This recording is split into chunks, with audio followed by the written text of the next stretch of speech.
Bar for bar album reviews. Mani Draper, Brookfield Deuce, DJ D Sharp, Eastshore Highway. Eastshore Highway is a collaborative album from Bay Area natives Mani Draper, Brookfield Deuce, and DJ D Sharp. This is the latest album in the run that Grand Nationxl started a few months back with the release of Twice on Sunday, and everything released so far has been amazing. This album comes in at a total runtime of 41 minutes with 12 tracks, and it definitely doesn't feel long. The variety in production and the delivery that we get here really allows the project to feel much more concise than it would have originally seemed, considering the track length, or album length. The sequencing of the track lists also really helped to add to that consistency and keeping it fairly concise. The album starts off with the track Layup Line. This track does a great job of setting the tone for the project because it immediately puts on display both rappers' lyrical abilities as well as DJ D Sharp's production. I really like this as an intro because it also shows the chemistry that both Mani and Deuce have because they both swap bars for pretty much the entire track. The next track here is Finders Keepers, which features Ian Kelly. This song is about sliding into DMs and other forms of communicating with women over the internet. Mani starts off the track with his experience and preferences, and I found myself laughing just to myself, just because of some of the things that he mentioned. I mean, the first thing he said was, "She's a centerfold, but I'm in sicko mode," which was just hilarious when it finally clicked. The other point was where he was in chat rooms back in the day when dial-up was the only option for the internet, and his mom was on the phone, just killing his vibe. Deuce's verse spins a different story where he calls out women online who basically just play games and are just kind of meh. And Ian Kelly continues on that thought by bringing up the methods that some people online use to get attention via social media. And it turns out that they're just boring people outside of that. Bohannon is a really feel-good track talking about happiness being everywhere. What I got from it is that there are a lot of things that are thought to bring happiness to a person, but in reality, it's some of the smaller things in life. Like, you can work towards a goal or something that you think you'd want, but when you finally get there and just really take a look at it, you might realize that you may have been better off without it. At least that's what I feel, what Deuce is alluding to in his verse regarding the red lining seeming cool. I can definitely see the song being on, like, during a barbecue or a kickback. It's just super easy to listen to and just really laid back. Plus happy. Then we have KBLX, which is named after the Bay Area radio station of the same name on 102.9 FM. The station itself started out by playing a little bit of everything back in the day, from pop, R&B, jazz, and even soundtracks. And they've continued that sort of sound until now, while shifting the age range just a little bit, although it has been a little while since I listened, so things may have changed. Also, fans of Coke Rap are definitely in for a treat here. It's a trip though, because the beat isn't something that I would expect for this sort of song, but it works really well. Think is a track literally about thinking. The takeaway here is that some people don't think everything through.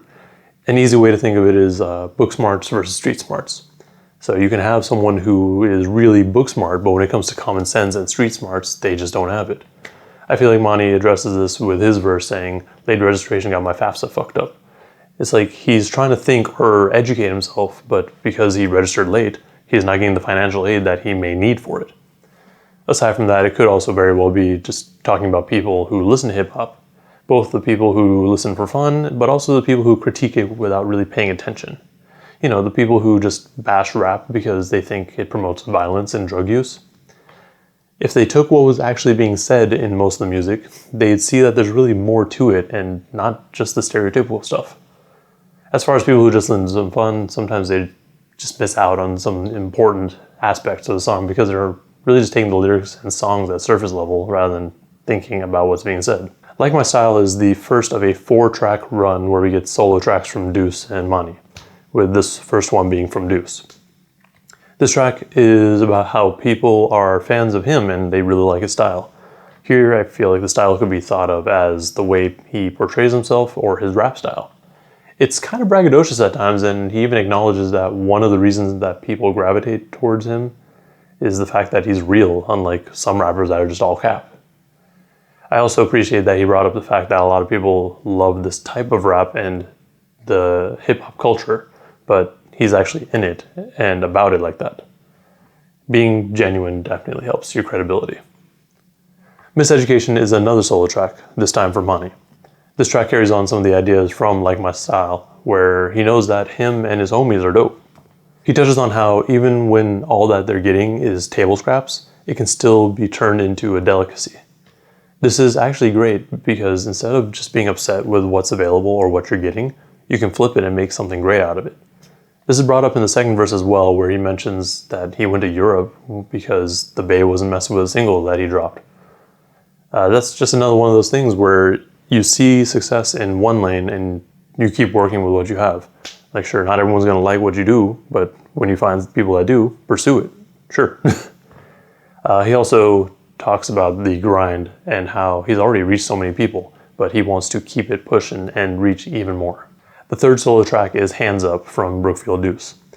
The track starts off with Deuce talking about how in high school he played hooky, and his teacher would be like, yo, just look at what you could be. You could be like a doctor or a lawyer or something. But instead of passing the test in school, he was being tested in the streets. That may not have been the career path that was wanted out of him, but it ended up working out. The hands up idea comes into play indirectly, kinda, when he's talking about the government in the first verse, and how they're being on him about what he's doing, but also later on when the police come to take his homies to jail. In my mind, though, the hands up is more of a coming together and peaceful thing. Like, yeah, it is also like, put your hands up because the police are here, but it's kind of like a gesture to help push through, like, with the community and achieve your goals as a group.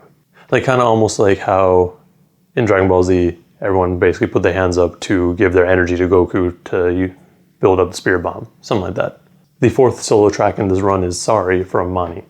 This track, I feel, is about taking a look at what's going on around you by taking a step back. Sometimes it's hard to see what's really going on, and it's easy to forgive people for things if you don't look at the bigger picture. One of the first lines is talking about how bridges are being burned and hearts are being broken, but he believes in karma. These occurrences may have happened to him or something that he's done, but since he believes in karma, it's gonna come back. I also just really enjoyed the line Mac Dre and Black Thought combined, just because they're so different, like in terms of sound, but it also just kind of shows the versatility and different aspects of Mani. We now get to Last Action Hero 2, which features Kevin Allen. This track feels like they're relating their careers and themselves directly to action heroes, but more so in the sense that they're doing all these things like chasing money, attracting fans, and just living their lives. I also just really like the last line from Deuce where he says, "I'm from Oakland, we don't freeze."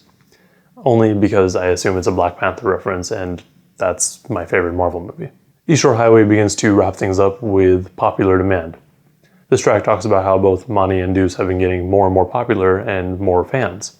And it's really all due to taking risks, grinding, and consistency. Now that they're here, they don't plan on going anywhere but up. This is a great way to subtly let the listeners know that the album's coming to a close, because it feels like this is one of those, this is where we came from and here we are now sort of track. I think the beat also really helps to add to that feeling though. The final track on the album is Blood on My Hands, featuring Kate Lamont and Kev Choice. The blood here isn't literally blood, but I think it's more of going against what some people want from you, or what they want you to do. As time goes on and as you grow, you begin to realize that sometimes the things that people want from you isn't necessarily the best or a good move. You gotta do what's best for you, even if that means severing ties with people that you used to be close to or going against their wishes. Overall, this album was really solid. I think what really grabbed me here with my first few listens was the production from D Sharp. The production here combined with the sequencing of the track list really made this project feel shorter than it actually is, and that's dope. It's crazy to see just how much something like sequencing really affects the flow of an album, and others should take notes. It's even more interesting because most of the beats were fairly different from one another too.